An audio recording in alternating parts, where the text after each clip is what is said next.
إن الحمد لله نحمده ونستعينه ونستغفره ونعوذ بالله من شرور أنفسنا ومن سيئات أعمالنا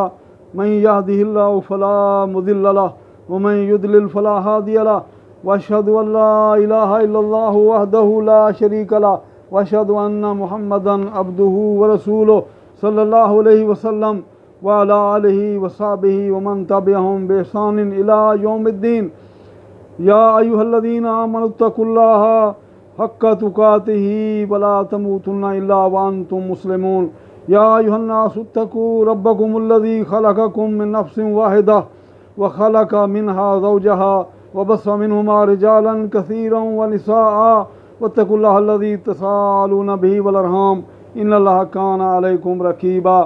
يا أيها الذين آمنوا اتقوا الله وقولوا قولا سديدا يصلح لكم أعمالكم ويغفر لكم ذنوبكم ومن يطع الله ورسوله فقد فاز فوزا عظيما أما بعد فإن خير الحديث كتاب الله وخير الهدي هدي محمد صلى الله عليه وسلم وشر الأمور محدثاتها وكل محدثة بدعة وكل بدعة ضلالة وكل ضلالة في النار۔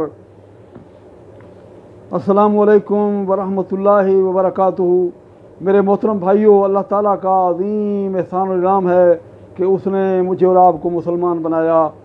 ہر جمعے کے اندر ہم یہ خطبہ جمعے کے اندر سنتے ہیں، اور یہ آیات کریمہ جو جمعے کے خطبے کے اندر پڑھی جاتی ہیں، ہم نے کبھی ان کے اوپر غور کرنے کی کوشش کی ہے؟ یہ جو آیت آخری والی آیت ہے، اس کے اندر اللہ تعالیٰ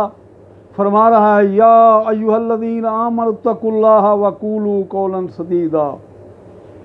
کہ اے ایمان کا دعویٰ کرنے والو جو اپنے آپ کو مسلمان کہتے ہو، اللہ سے ڈرو۔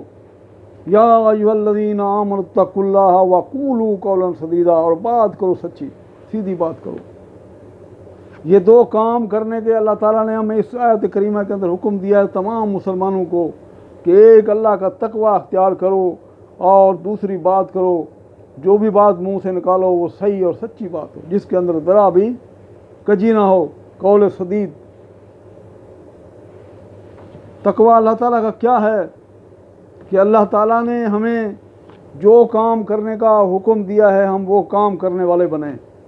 وہ کام ہم کریں جو اللہ تعالیٰ نے ہمیں حکم دیا جن کا کرنے کا،